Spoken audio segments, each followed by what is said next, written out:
اعوذ باللہ من الشیطان الرجیم بسم اللہ الرحمن الرحیم۔ آج کل ہم رمضان المبارک کے بابرکت مہینے سے گزر رہے ہیں۔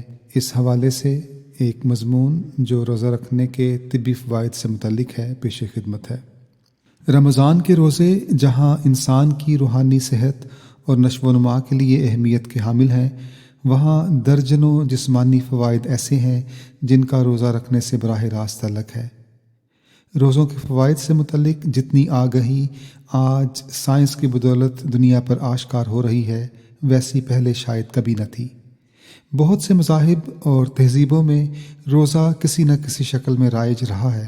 سینکڑوں سال قبل کے اسکالرز اور ماہر اتباع اس کے فوائد کو قبول کر چکے ہیں۔ روزہ نہ صرف یہ کہ امراض قلب، کینسر، موٹاپے اور ذیابیطس سے بچانے میں اہم کردار ادا کرتا ہے، بلکہ ذہنی اور جسمانی تندرستی کا بھی ضامن ہے۔ ان فوائد کو جاننے کے لیے درج ذیل امور کو سمجھنا ہوگا۔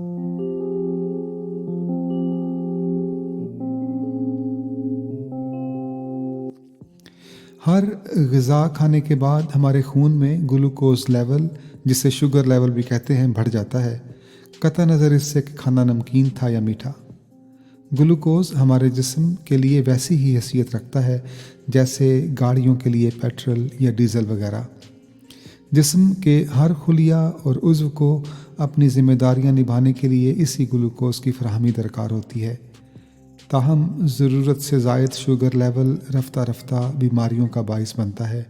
اسے ایک حد میں رکھنے کے لیے پینکریاس یعنی لبلبا ایک ایسا ہارمون بناتا ہے جو خون میں شامل ہو کر خلیوں کو حکم دیتا ہے کہ خون میں موجود شوگر کو جذب کریں اور توانائی کے لیے استعمال کریں۔ اس ہارمون کو انسولین کہتے ہیں۔ یہ انسولین ہی ہے جو بلڈ شوگر لیول کو کنٹرول کرتی ہے۔ تاہم ایسا بھی ہوتا ہے کہ خلیے انسولین کی بات ماننے سے انکار کر دیں۔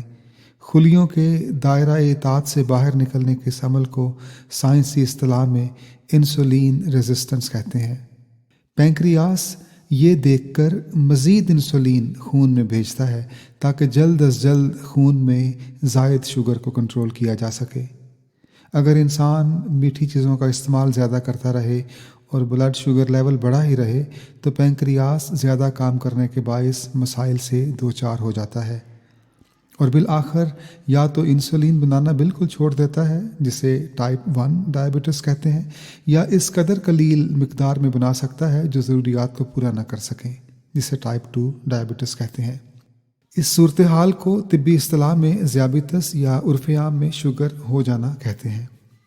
پہلی قسم کے ذیابیطس میں مریض کو انجیکشن کے ذریعے انسولین لینا پڑتی ہے، جبکہ دوسری قسم کے مریض خوراک اور مناسب ورزش کے ذریعے بلڈ شوگر کو کنٹرول کر سکتے ہیں۔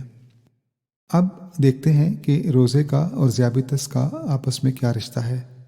انسولین ریزسٹنس پیدا کرنے والے چند ایک محرکات یہ ہیں: ضرورت سے زیادہ کھانا، جسم میں چربی کی زیادہ مقدار خصوصاً پیٹ کے گرد، میٹھے کا زیادہ استعمال، کاہلی یعنی ورزش نہ کرنا وغیرہ۔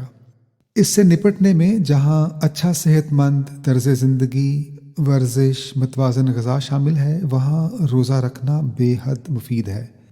روزے کی حالت میں بلڈ شوگر اچھی طرح سے استعمال ہو جاتی ہے، پینکریاس کو زیادہ کام نہیں کرنا پڑتا اور خون میں انسولین کی مقدار بھی کم ہو جاتی ہے۔ جسم یہ سمجھ کر کہ قحط کی حالت ہے اور جس سے نپٹنے کے لیے وہ سال ہا سال سے خوراک کو فیٹس یعنی چربی کی شکل میں جسم کے مختلف حصوں میں جمع کرتا رہتا ہے، اسی زائد چربی کو توانائی میں تبدیل کر کے استعمال کرنا شروع کر دیتا ہے، جس سے جسم کے وزن میں خاطر خواہ کمی آتی ہے۔ یوں روزے کی بدولت انسان ہزار بیماریوں کی جڑ ذیابیطس اور اس سے پیدا ہونے والے دیگر امراض بشمول امراض قلب، گردہ، دانت، آنکھ، پاؤں اور کینسر سے بچا رہتا ہے۔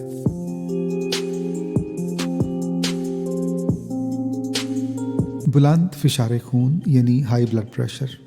چند دن روزے رکھنے کے بعد جسم کو یقین ہو جاتا ہے کہ کچھ مختلف ہے، کیونکہ جہاں پہلے اسے وقفہ سے مستقل خوراک مل رہی تھی، اب کئی گھنٹوں کے بعد ملتی ہے۔ جسم ہنگامی کیفیت سمجھ کر چاہتا ہے کہ کم سے کم توانائی خرچ کی جائے،